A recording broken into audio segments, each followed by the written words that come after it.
What's going on, family? Scrapbook Boxing Museum of the Forgotten Fisticuffs series. We're going to continue with 100 years of world championship fights. And we're going to pick up where we left off in 1909, April 17th. West Hoboken Ironman, Jeremiah Joe Jeanette, would face 66-13-9 with 52 knockouts Sam McVeigh from Oxnard, California. Fought each other 3 times in 1909. February 20th, Sam McVeigh would lose to Joe Jeanette in 20 rounds. It was a lackluster performance. So much so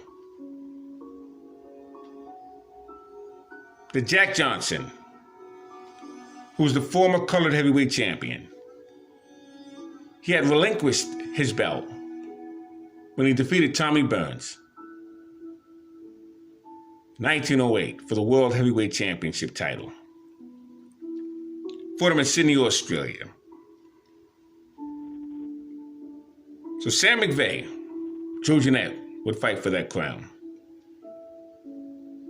But they were both unworthy in that performance. Jack Johnson would have to have a talk with them. And he really motivated them, talking about one against the other. So they would fight again, April 17th of that same year, 09. But then they would fight for the third time, December 11th. It would be a 20-round draw. Back to April 17th, 1909. Both men would eventually become the colored heavyweight champion. Sam McVeigh would face Sam Langford 15 times, Ballington Johnson 7 times, Harry Wills 5 times, and Jack Johnson 3 times. Joe Jeanette would face Jack Johnson 10 times. He would face Sam Langford and Joplin Ghosts.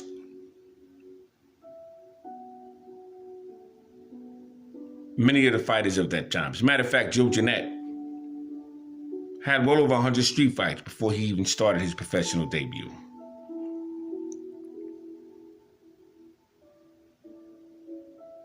But in this fight, it was a brutal fight. 27 knockdowns between both men.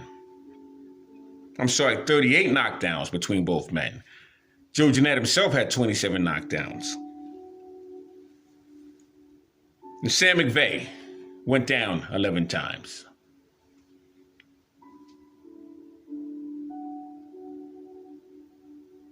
Now the fight was 3.5 hours long. It was in Paris, France. In fact, all 3 fights were in Paris, France. And Joe Jeanette would get to a point where he couldn't breathe, and they would have to take a paper bag and allow him to breathe in between rounds. Sam McVeigh, his corner would take a bucket of water poured over his head. And this caused controversy.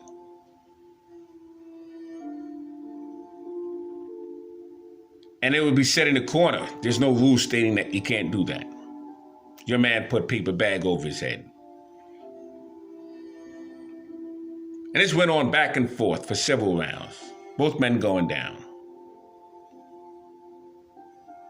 Sam McVeigh was a bloody mess, but he was a warrior. Never refused to back down, never stopped fighting. The fans would get their money's worth.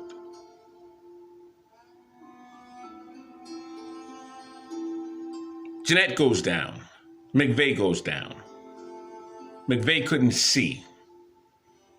He couldn't hear. Had a broken hand. Jeanette was cut up and wobbling all over the ring. But he was determined because of his street fighting experience, heart and determination, and what he had on the inside.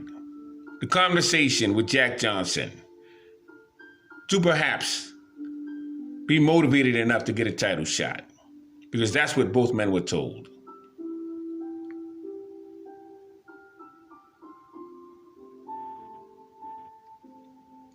one of the most brutal contests in boxing history.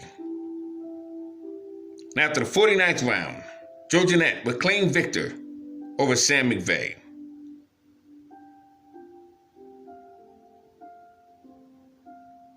And he would become the colored heavyweight champion of the world.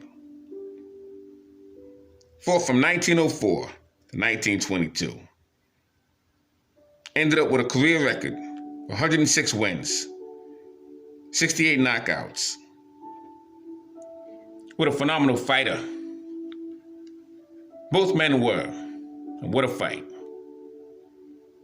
April 17th, 1909, between Joe Jeanette, known as the Iron Man, and Sam McVeigh, known as the Oxnard Cyclone. Salute to both men. May 24th, Boston Bone Crusher Sam Langford knocked out Iron Hugh 4 rounds. It's at the National Sporting Club, Convict Garden. Referee was Eugene Corey. He counted out Iron Hugh 1 minute and 59 seconds in the 4th round for the British Heavyweight Championship. The Boston Bone Crusher was known during those days as the Boston Tar Baby, but add another belt to his collection to be the British Heavyweight Championship. May 29th, 1909, World Lightweight Champion Battling Nelson knocks out Fighting Dick Heiling.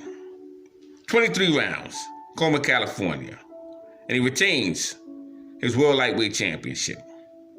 June 9th, World Middleweight Champion Stanley Ketchel knocks out Light Heavyweight Champion Philadelphia Jack O'Brien for the 2nd time. It was a non-title fight. Jack O'Brien will later on open up a gym in Philadelphia. I visited the location where that gym was located.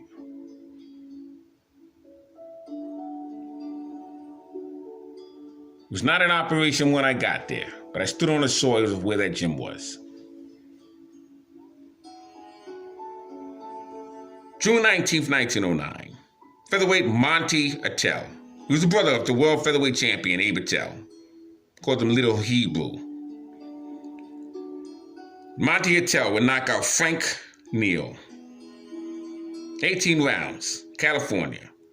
He would win the vacant bantamweight championship belt. Both men, both brothers, would have a title.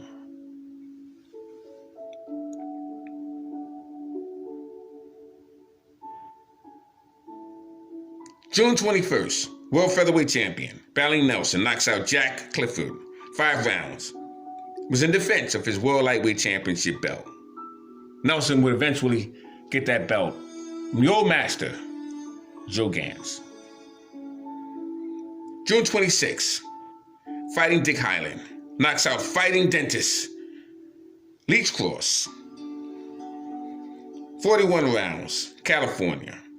This was the longest fight that was performed. James J. Corbett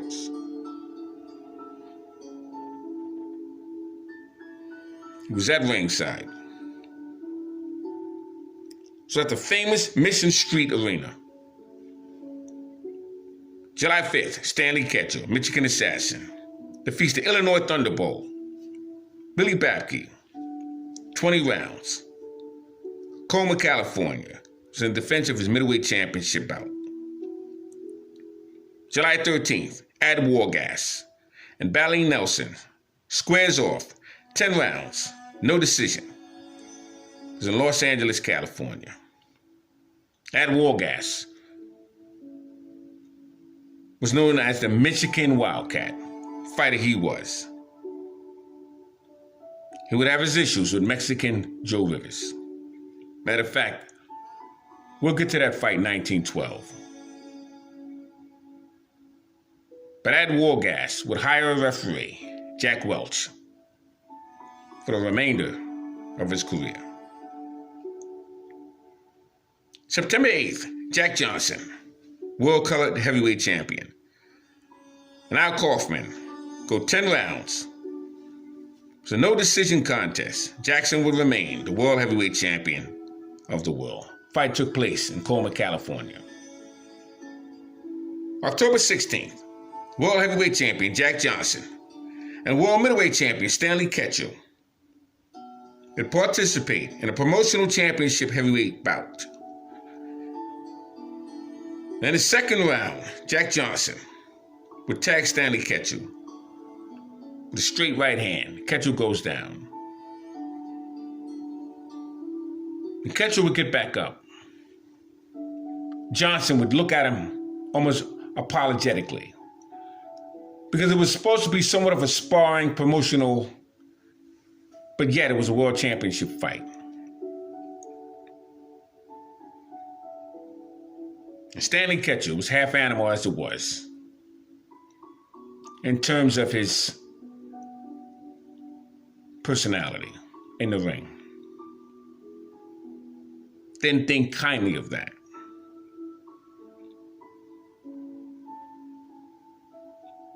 And he gets up, eventually he would tag Jack Johnson.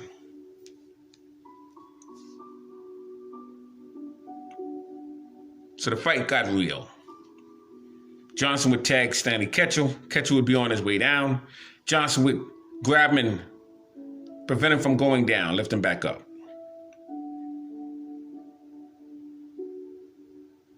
Between the third and seventh round, Ketchel would go off script and tag Johnson with overhand right. Johnson goes down. And the crowd goes crazy because they're looking for the next white heavyweight champion, although Stanley Ketchel was a middleweight. He would walk into the weigh-in with an overcoat, had 10 sweaters underneath it, just to make himself look a little bigger. And he had high heel boots. But when he got in that ring, you can see the size difference. You saw the size difference when Johnson got up and immediately tagged Stanley Ketchel. Ketchel goes down. Johnson, off balance, goes over Stanley Ketchel, holds onto the ropes, and he knocks off half a dozen teeth that was embedded into his glove. Stanley Ketchel would look a part of his canvas, crucifixion style. And if he could move, he would be doing an angel in the snow. That's the position that he looked like when he was laying on that canvas. Stanley Ketchel, Michigan assassin, would eventually be killed by Walter Dipley. He was a farmer. Both men were in a saloon. And Stanley Ketchel was flirting with a young lady. Dipley didn't like it because he had claimed her to be his girlfriend. Ketchel paid him no mind when asked to leave her alone.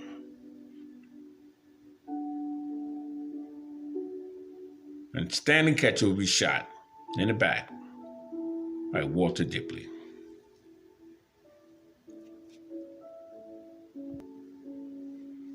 Jack Johnson wanted 20 rounds because he figured he could make more money. He would receive 65% of that fight, and Ketchel would receive 35%. Promoter was Jim Coffin. Changed the fight date from Tuesday, October 12th, 1909, Saturday, October 16th, 1909, because he felt it would make more money. And this would be the fourth defense of Jack Johnson's heavyweight championship crown. Both men had put up $5,000 side bet. Johnson weighed 205 pounds. It was a 10-4 odds in favor of Jack Johnson. Stanley Ketchel weighed 166 pounds. The attendance is 10,000, scheduled for 3,000. Was reportedly turned away. Many spectators had traveled thousands of miles for this event. The ninth round, Stanley Ketchel was a bloody mess. through the Jack Johnson's left jab. Referee Jack Welch understood quickly that this fight was over.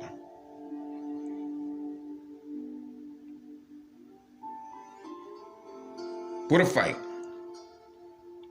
between Stanley Ketchel, Michigan Assassin, world middleweight champion, and Jack Johnson, who was known as Little Arthur, Galveston Giant.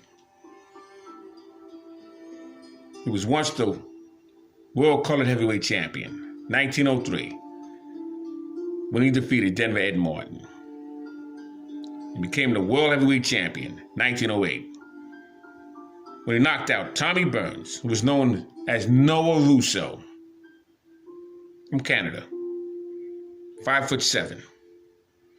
Knocked him out in the 14th round. The police would stop the video.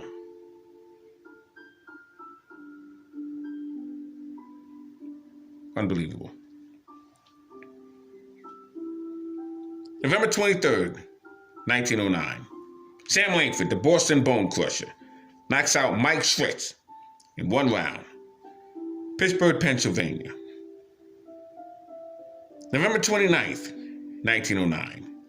Lightweight champion Ad Wargas defeats Lou Powell, 20 rounds, San Francisco, California. December 17th, bantamweight Monty Attell draws 20 rounds with Danny Weber, San Francisco, California. Now keep in mind, all these fights are championship fights. December 27th, heavyweight White Hope champion Big Bill Lang knocks out Bob Fitzsimmons. 12 rounds, Sydney, Australia. Fitzsimmons was 46 years of age, and he was stopped on cuts.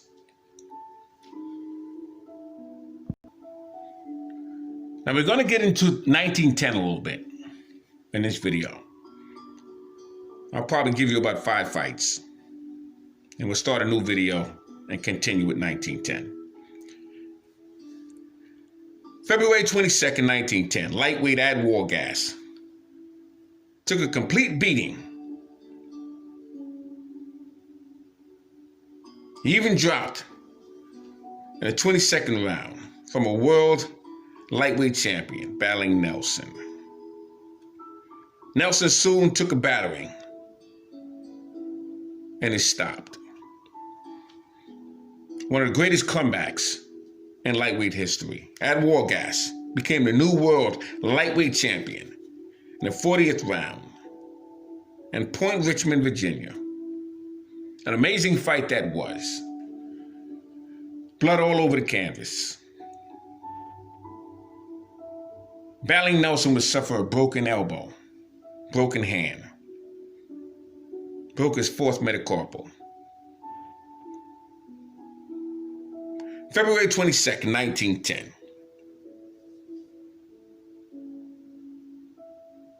Bantamweight contender Franklin Carney knocks out bantamweight Abe Attell. 42nd round was a heated action in Vernon, California. He would become the new world bantamweight champion, And both these men were congratulating each other because they respected each other that much for that fight. March 6th, bantamweight Johnny Colin faces bantamweight Jim Kendricks, 19 rounds, at the New Orleans, Louisiana Arena to claim the bantamweight championship. March 17th, color middleweight champion Boston Bone Crusher Sam Langford knocks out Andrew Haynes. Fireman Jim Flynn, 8 rounds, at Los Angeles, California.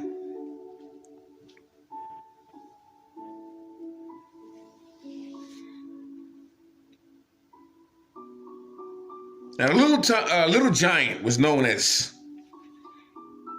Tommy Burns. He was a former world heavyweight champion. He defeated Bill Lang. 20 rounds was scheduled for. It was in hope of getting another opportunity at the World Heavyweight Championship belt. Now, the fight took place on April 11th of 1910, Sydney, Australia. Referee was Hugh McIntosh. Tommy Burns was a new Commonwealth British Empire Heavyweight Champion. April 14th, very dangerous Boston Bone Crusher, Sam Langford, knocks out Jim Barry, 16 rounds. Vernon, California. Had several fights with Jim Barry.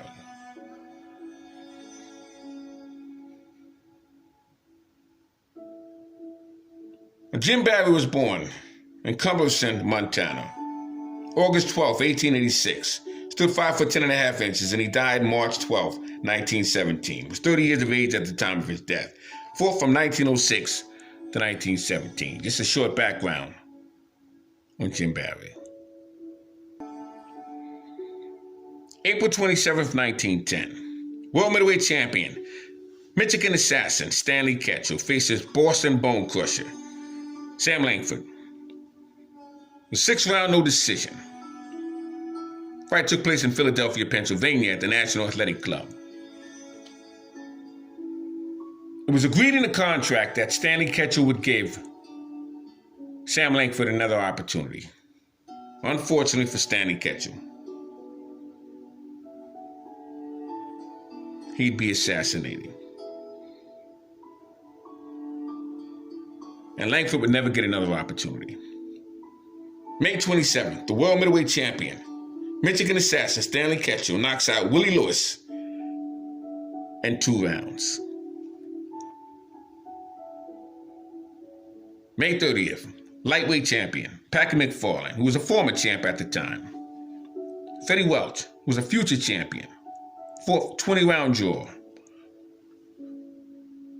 They would have this fight in London, and he packed the house.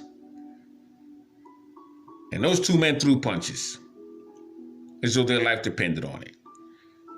Because in that particular fight, it did. June 10th, World Middleweight Champion Stanley Ketchel knocks out Jim Smith of Westchester, New York. It's at the National Sporting Club. Took him out in 5 rounds. It would be Stanley Ketchel's last World Middleweight Championship title defense.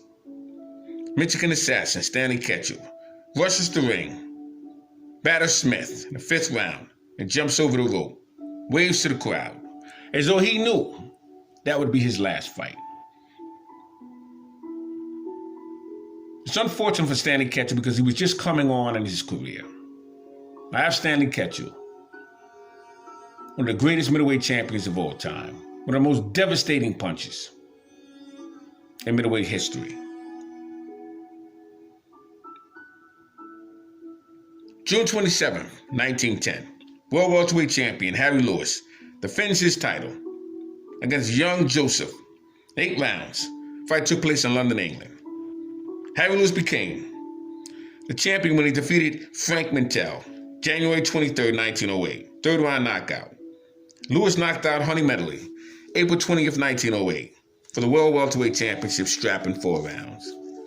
June 15, 1906, Harry Lewis was 19 years of age. He would receive a 6-round draw with World Lightweight Champion, Old Master Joe Gans, who was 30 years of age at that time. It was at the National Athletic Club in Philadelphia, Pennsylvania. July 4th, 1910, World Heavyweight Champion Jack Johnson, the Galveston Giant, became the first black World Heavyweight Champion, facing former World Heavyweight Champion James J. Jeffries, Reno, Nevada. It would be Johnson's 5th World Championship title defense. And it would be promoters Tech Records' first and last mixed race fight as a World Heavyweight Championship contest. Timekeeper was carefully chosen. George Hartning was selected for this job. The announcer was Billy Jordan, and he introduced former World Middleweight Champion Stanley Ketchel, former Heavyweight Champion Bob Fitzsimmons. Other former bare-knuckle heavyweight champion, John O'Sullivan. This was some event. Anyone who came to that fight had to check all the guns at the front before they walked in. They came in on trolley cars. Many of them walked 20 miles.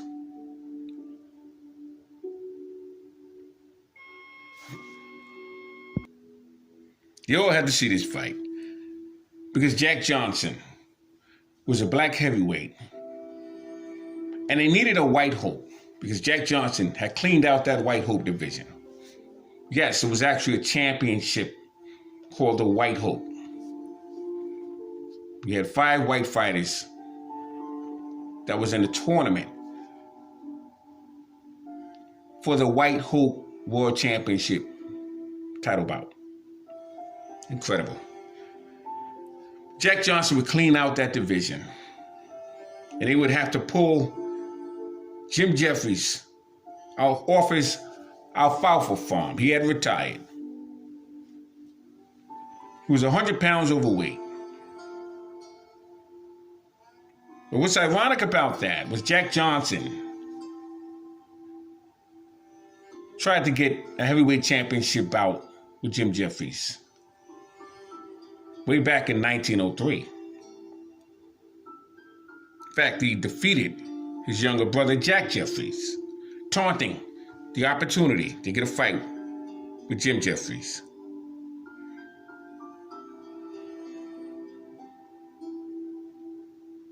Jim Jeffries would become the world heavyweight champion when he defeated Bob Fitzsimmons, June 9th, 1899. Coney Island, New York. It's at the Athletic Club in Brooklyn. Referee was George Silver, and he stopped the bout in the 11th round. That was scheduled for 20, because the beating that Bob Fitzsimmons was taking from Jim Jeffries.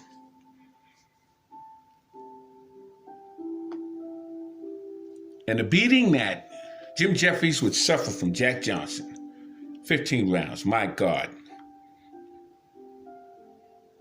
was the most humiliating experience that the white establishment would witness. So much, though, that former heavyweight champion, Jim Corbett, who was defeated by Jeffries twice, former bank teller, had knocked out John O'Sullivan in 21 rounds, 1892, Carnival of Champions, September 7th, to be exact.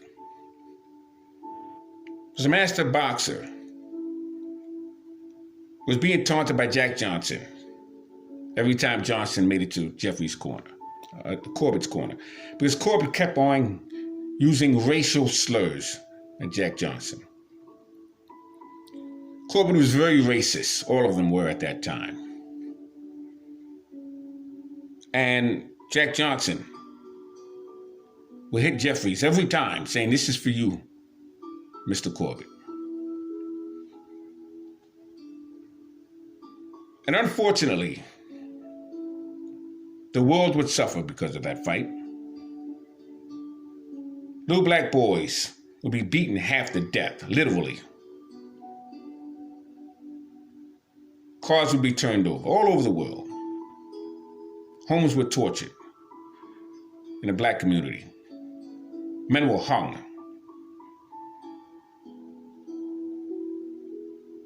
Fathers would take their sons,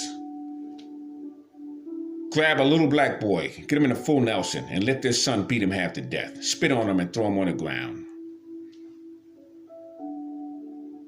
And tell the black boy, yes, you have a black champion, but you'll always be second class in our book. This actually happened.